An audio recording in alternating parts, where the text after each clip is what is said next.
नमस्कार दोस्तों, आपका स्वागत है पहलवान गुरुदिन ग्रुप ऑफ कॉलेज के यूट्यूब चैनल पर। मैं प्रोफेसर रंजना श्रीवास्तव पहलवान गुरुदिन महिला महाविद्यालय से मैं आपके सामने एक बार फिर उपस्थित हुई हूँ समाजशास्त्र का नया टॉपिक लेकर। अपनी टॉपिक शुरू करने से पहले यदि आपने हमारे चैनल को अब तक सब्सक्राइब नहीं किया है तो प्लीज़ सब्सक्राइब करें और उसके बगल में दिए गए बेल आइकन को ज़रूर प्रेस करें ताकि हमारी सभी नई वीडियोस की नोटिफिकेशन सबसे पहले आप तक पहुंच सके। चलिए दोस्तों, चलते हैं अपने टॉपिक पर। आज हम लोग बीए सेकेंड ईयर के सेकेंड पेपर में टॉपिक लिया है भारत में सामाजिक मुद्दे। भारत एक प्राचीन देश है। कुछ अनुमानों के अनुसार भारतीय सभ्यता लगभग 5000 साल पुरानी है, इसलिए इसका समाज भी बहुत पुराना और जटिल प्रकृति का है। अपनी लंबी ऐतिहासिक अवधि के दौरान भारत बहुत से उतार चढ़ाव और अप्रवासियों के आगमन का गवाह है, जैसे आर्यन का आगमन, मुसलमानों का आगमन आदि। ये लोग अपने साथ अपनी जातीय बहुरूपता और संस्कृति को लेकर आए, साथ ही भारत की विविधता, समृद्धि व जीवन शक्ति में योगदान देने वाले हैं। इसलिए भारतीय समाज विविध लोगों, विश्वासों, मान्यताओं का जटिल मिश्रण है, जो शायद कहीं से भी आए हैं लेकिन अब इस विशाल देश का एक अभिन्न हिस्सा हैं। इस सच्चाई और समृद्धि ने भारतीय समाज को एक जीवंत और रंगीन संस्कृति का बेहतर रूप दिया है। सामाजिक बुराइयों के कारण लेकिन वह अपने साथ बहुत सी सामाजिक समस्याओं और मुद्दों की जटिल प्रकृति को सामने लाती है। वास्तव में पूरे संसार के प्रत्येक समाज में भारतीय समाज की तरह अपने अलग अलग सामाजिक मुद्दे भी होते हैं। भारतीय समाज बहुत गहराई से धार्मिक विश्वासों से जुड़ा हुआ है। यहाँ विभिन्न धार्मिक विश्वासों को मानने वाले लोग रहते हैं, जैसे हिंदू, मुस्लिम, सिख, ईसाई, पारसी आदि। ये सभी देश की सामाजिक सांस्कृतिक किस्मों से जुड़ती है। भारतीय सामाजिक समस्याएं भी लोगों की धार्मिक और विश्वासों में निहित होती है। लगभग सभी सामाजिक मुद्दों और समस्याओं की उत्पत्ति भारत के लोगों की धार्मिक और सांस्कृतिक समस्याओं से होती है। ये सामाजिक समस्याएं बहुत लंबे समय से विकसित हुई हैं और अभी भी अलग अलग रूपों में जारी होती हैं। इसके अलावा भारत बड़े पैमाने पर बहुत से विचारों का गवाह रहा है। बहुत से विदेशी आक्रमणकारियों ने इसके लंबे इतिहास में भारत पर हमला किया, जिसमें से कुछ ने इस देश को अपना लिया और अपने सामाजिक, आर्थिक, धार्मिक विचारों को मानने के लिए मजबूर किया, जिससे सामाजिक स्थिति भी बिगड़ गई।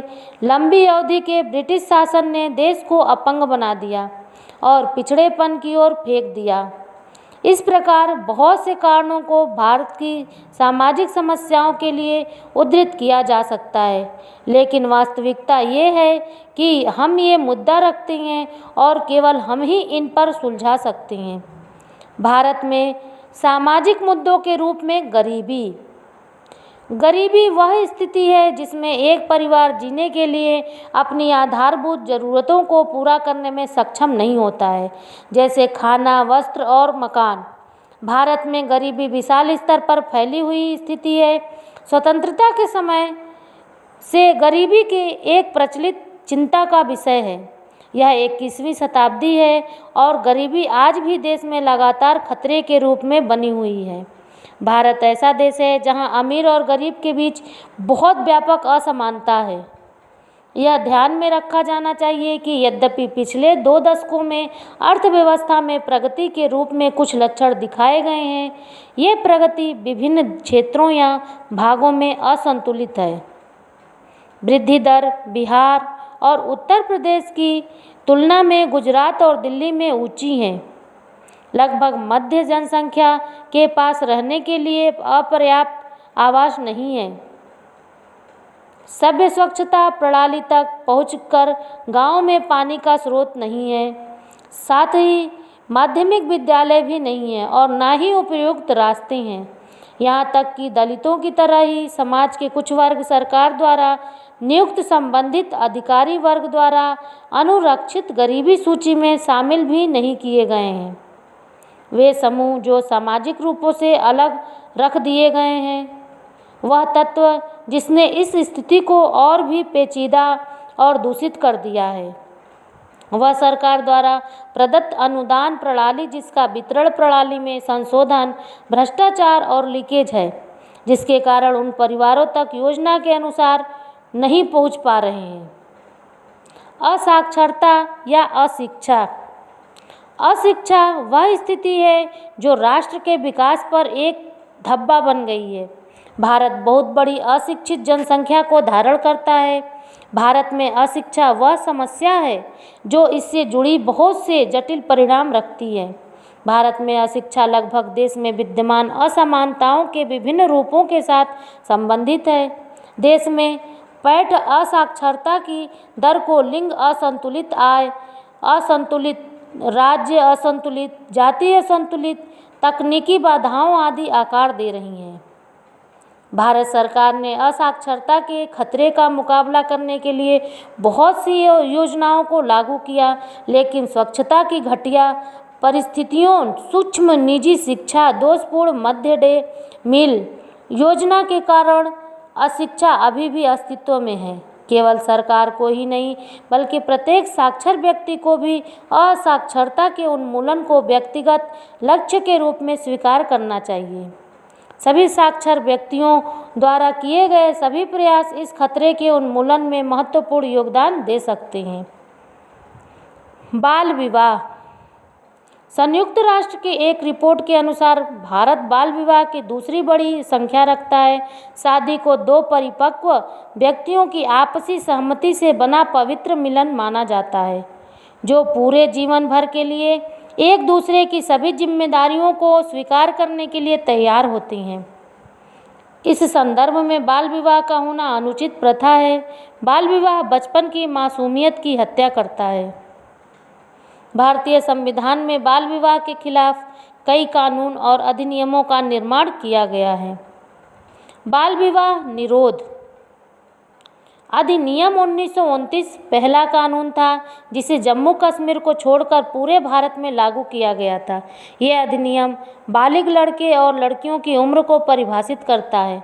इसके साथ ही नाबालिग के साथ यौन संबंध भारतीय दंड संहिता की धारा 376 के अंतर्गत एक दंडनीय अपराध है।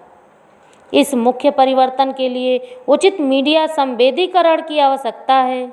वहीं दूसरा पक्ष ये माना गया है कि बाल विवाह को जड़ से खत्म करने मूल प्रयासों सख्ती के कानून लागू करने के साथ ही अभी भी लगभग 50 साल लगेंगे, तब जाकर कहीं परिदृश्य को बदला जा सकता है।